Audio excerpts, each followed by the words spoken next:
Hello, welcome to Amber and Cass Keeping It Real. I'm Amber. And I'm Cass. And in today's video, we are going to be talking about Jen Atkin's book, Blowing My Way to the Top. We're just going to say, what we took away from the book and like what we gained after listening or reading this book.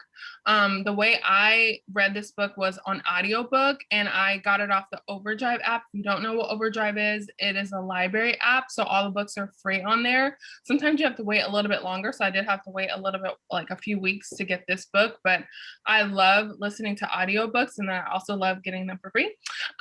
So I love listening to audiobooks, especially when they're read by the author, because I feel like it just adds so much to the story rather than sometimes if I'm reading it myself, sometimes I can get a little bored. But when I'm hearing, in this case, Jen Atkin's voice, and she's kind of, reliving all the stories and giving all these little nuggets of information, it really just makes the story like that much more special. Yes. Yeah. I agree. I'm definitely a listener. Yeah. I listened to mine on Audible. Okay. I got it like as soon as it came out because I just like Jen's vibe just from like Instagram and things like that. Like she seems so cool.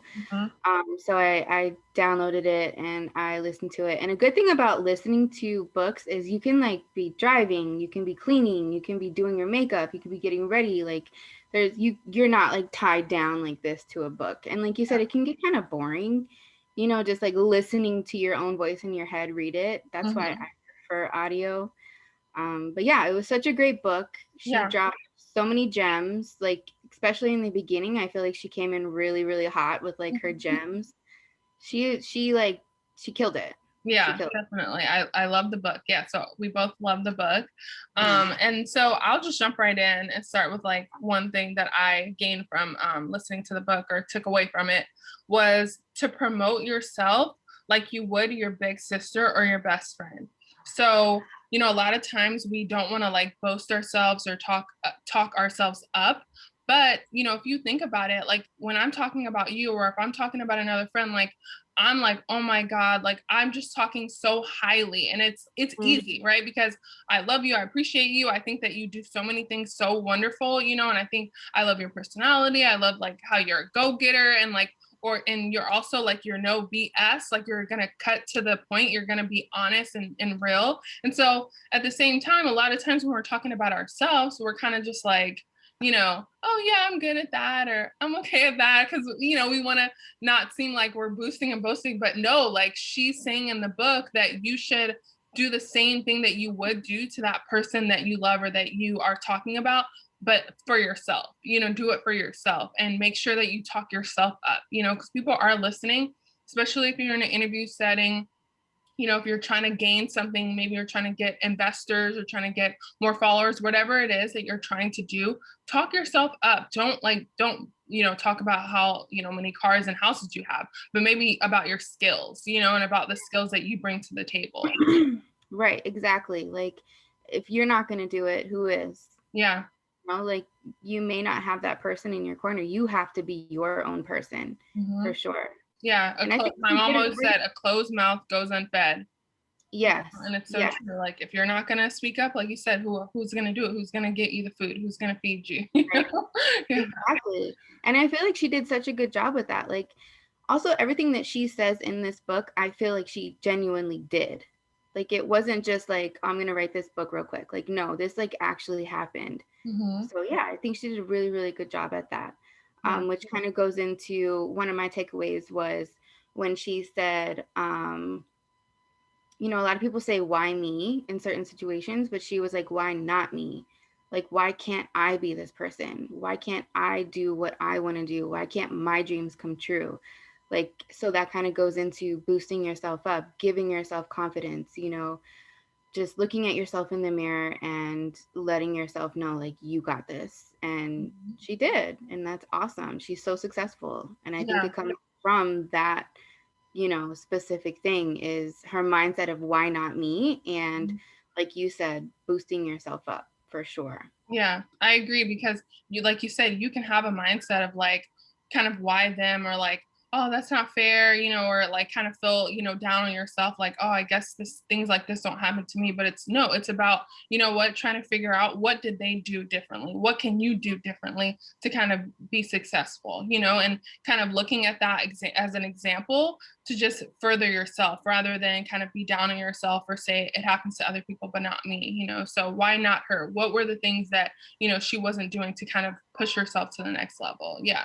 Yes. So my next one is to find a mentor. So to find someone in the field that you kind of want to work in, if it's, if you want to work in hair, if you want to work in whatever, if you want to work in sales, whatever the job that you kind of want to get into, if you know someone or try to find someone. So reach out to people who are doing currently what you want to be doing and just pick their brain, maybe try to take them out for coffee, maybe try to get on a Zoom with them, maybe send them an email with some questions, whatever it is, try to gain knowledge from them, because that's only going to help you in getting to your goals. And they might drop some knowledge on you where you might not want to continue in that career, but it's really good to kind of get like an inside track, so now you can know, okay, like she says in her book, it takes a lot of time, it's not going to happen overnight.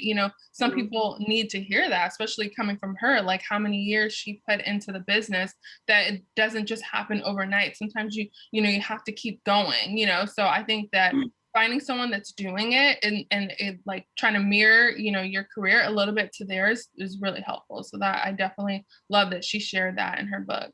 Yeah. And she was a hairstylist, right? That's what she wanted to be.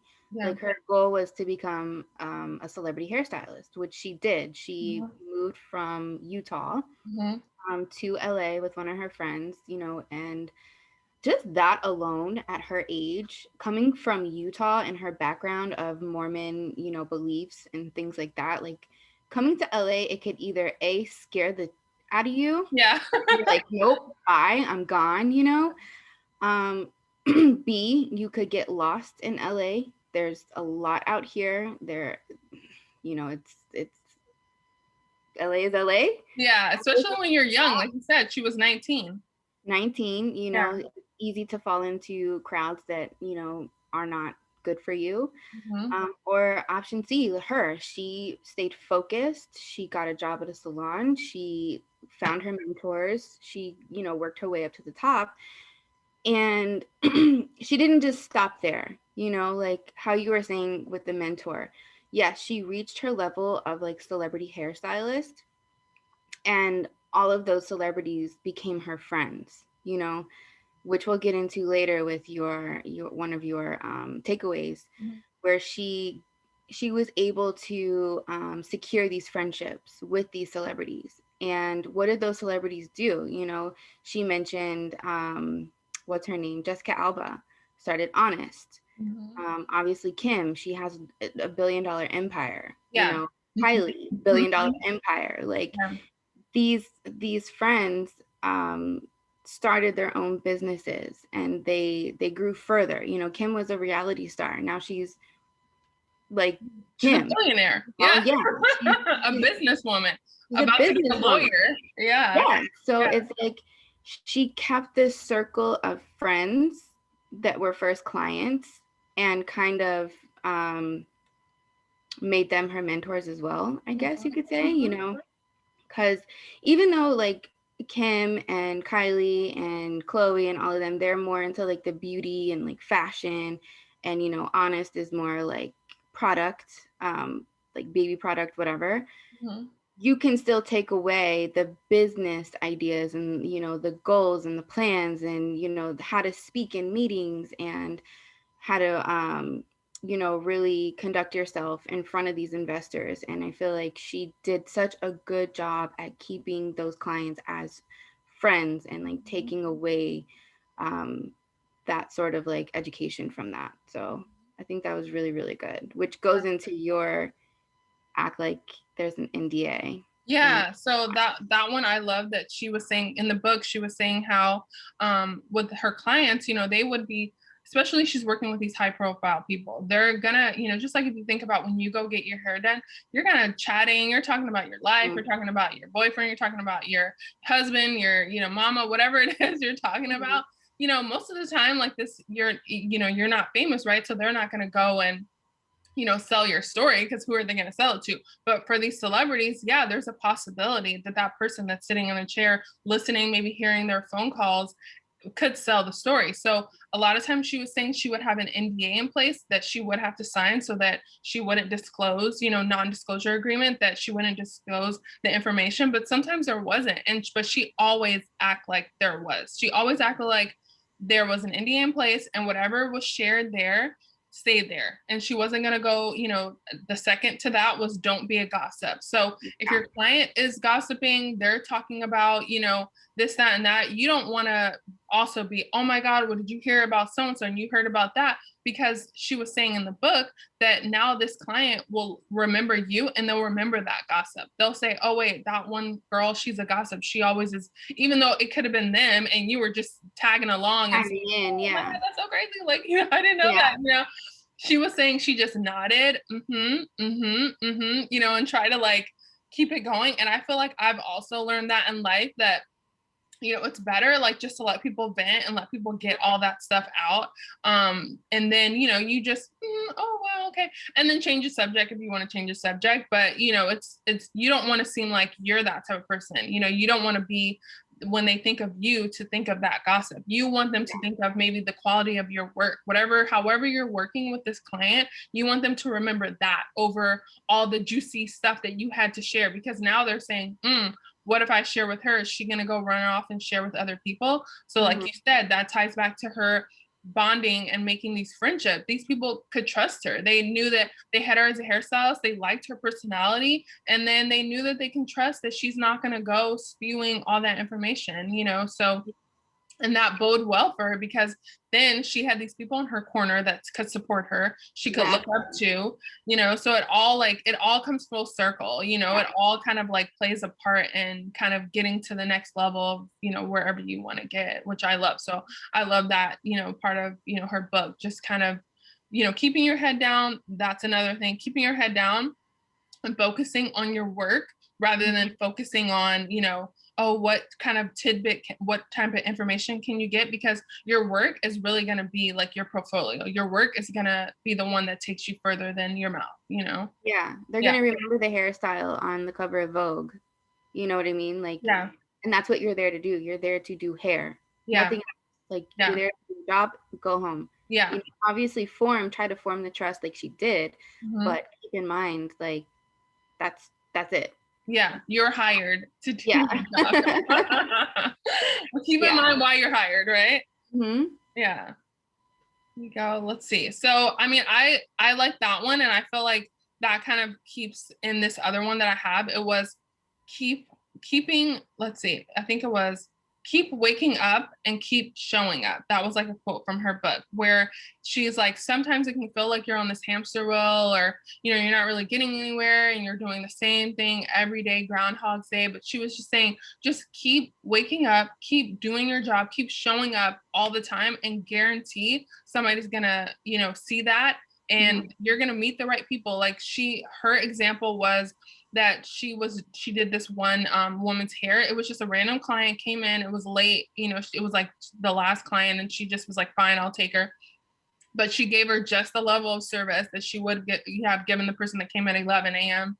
She wasn't like, oh man, this person came in late. Like, oh, I'm just going to do this real quick to get it over with. It's like, no, I'm going to put in my work, and what happened was that person happened to be a publicist, happened to work with other celebrities, and that's how she got her in to working with all these celebrities. Imagine if she would have been like, oh, I'm so tired, I don't want to do this lady's hair, and like, oh, I could have been at home in my bed, so I'm just gonna give her like, I don't know who she is, she's nobody, But instead she just kept putting in the work, and what happens is you will meet the right person. Someone will see, that you are of quality. I remember in my job, when I was doing one job, and then a manager was overhearing the way that I was working with other people, and they were like, we want you on that team, because I overheard the quality of your work, right? In the moment, I was just doing my job. I wasn't doing it to impress anyone or doing it to have someone look at me, but people could see that this person is showing up, you know. So just show up, do your work, and I guarantee you it might take a year, it might take 6 months, it might take 5 years, but it will happen. Because I think she was working, you know, for 10 years like without Yeah, really it was a getting, like, grind. recognition. Yeah. So, you know, just that kind Look of at her ties now, all you know? together. Yeah, look Yeah, at her now. Okay. that one client. It's always that one moment that, Yeah. you know, and especially if you know that this is your journey and this is what you are supposed to be doing, it's gonna happen. Yeah. Like, whether it happens a week after you start or 10 years, like her, like, it's Mhm. going to happen for you. And that's something that she definitely reiterated a lot in her book, is like, don't give up, do it, set your goals, Mhm. things like that. Yeah. Yeah, and especially like you said, it could be that 1 week, it could be that 10 years. But imagine if that happened after 1 week, she wouldn't have had all this knowledge and all this skill set, because a 1 week of working, she, you know, after 10 years of working, doing red carpets, doing, you know, just all types of things where she was kind of the assistant rather than the main hairstylist, Mhm. she got these experience that kind of bode so well for her later on in life, because then she was so well-rounded. She could do anything. She could do a red carpet, she could do a magazine, she, you know, she could just do pretty much anything. And the clients, that's why they paid her and that's why they hired her, because she was so well at her job. She said she wasn't the best, but she definitely gained those skills over time, you know, and that she needed that 10 years to kind of become this wonderful, like, great, like, top-notch hairstylist, you know. Yeah, and she didn't shy away from telling us her mistakes as well. Yeah.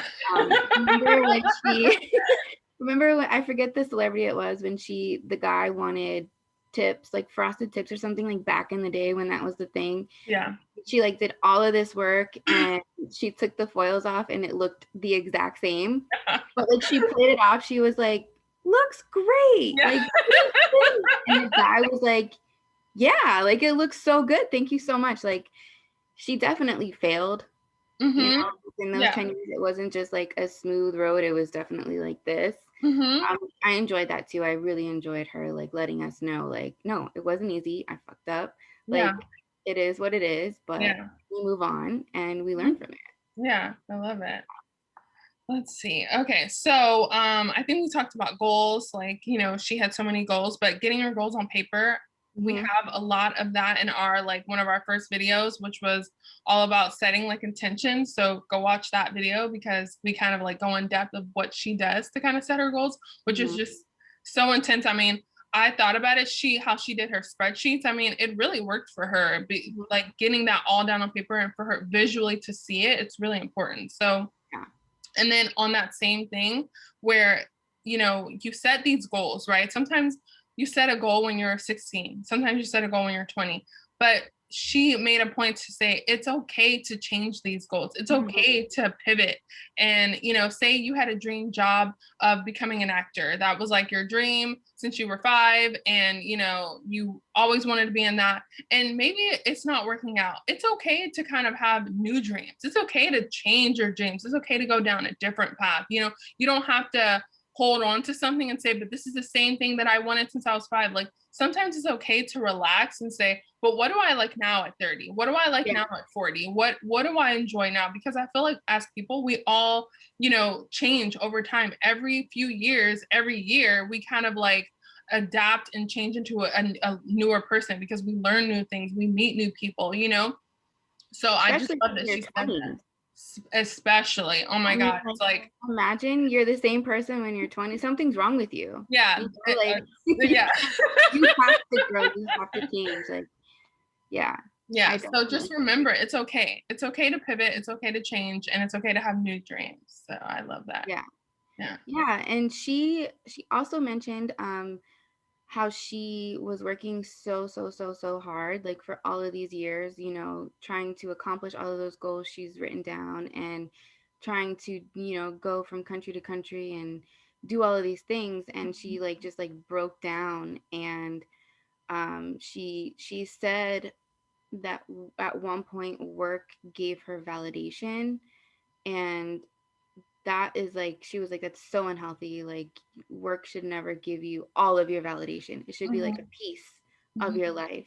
So Mhm. I like that she like broke down how she, after all of those years of grinding and working and, you know, busting her butt, you know, she finally figured out that if she doesn't have the time to take care of herself Mhm. and like her family and whoever needs her, because remember she said that she had like a sit down with her family and was like, I'm not going to see you guys for Mhm. like a year. Yeah. She was like, what? Like she couldn't believe like that was a conversation that she had to have. Mhm. So when she finally figured out like her balance, she became so much better Mhm. at her work. Like she Yeah. thought she was good, but after she found the balance and could actually like take time for herself and her family, she felt like she was that much better in her work life as well. Yeah, Which, because she was overworked. She was overworked. She yeah, didn't want to say no because she was having that fear of like, mhm. them, They okay, won't well, if hire you her say again. no, then they won't hire you. Yeah. And so, Yeah, but she realized like it's okay to say no. It's okay to set boundaries. It's okay, you have to get back, do the things that you love, not just work, work, work like a crazy mhm. person, and so yeah, I love that she said that and made her better at her job. She was more rested, more fresh, and had Yeah. time to take the weekend off. She was like saying she never took the weekend off for years, so It's it's like what all you about, work like so you like you work work work work and then what? yeah. Like what's left? Mm-hmm. You know, like, Yeah. and it's, are you working to just work or are you actually being productive at work? Mm-hmm. You know, Yeah. no, it's kind of like you have to focus on the production level as well. Yeah. And why are you working? Like, what's your Right. end goal? Is your goal to like just work yourself into the ground, or is your goal Yeah. like, are you working to have this family, and have the freedom to maybe travel with your family and take Mhm. vacations? Well, then you have to do those things. You can't just keep working. Like at some point, you have to try to find that balance. So yeah, I love that. Yeah, and then for me, those are all the things. I mean, I'm sure there's so many more, that's I highly suggest, like, if you can, to read that book, Blowing, what is it called? Blowing My Way to the Top, which is very cute. Mhm. And Jen Atkin is very funny. So I loved her. I think I probably first saw her like on the Kardashians. Like she was like as their assistant. And then I kind of just started following her and I loved her personality. So Yeah. yeah. And yeah, in her book, it's definitely her personality comes out a lot, I feel. Yeah. It's like very quirky, very funny, but then very serious at the same time. Like, Mhm. yeah, it was a very easy listen. Yeah. Very easy. It just like flowed. And I love those type of books where I just get lost in it, you know. Mhm. 'Cause Yeah. sometimes I'm like, okay, next. Yeah. Like that one, but that one, like I was like, I want to like go listen to it, you know. Yeah, Um, definitely. yeah, you guys should check it out. It's definitely a gem, Mhm. especially for the ladies because she does talk about how the hair industry was definitely male um Dominated. dominated, and Mhm. she was like, no, I'm coming in and I'm taking over. Yeah. So, And she did that. Yeah. yeah, yeah, So yeah, thank you for watching our video and we hope you enjoyed it. Leave us any comments or questions and we will see you in the next one. yeah. Bye.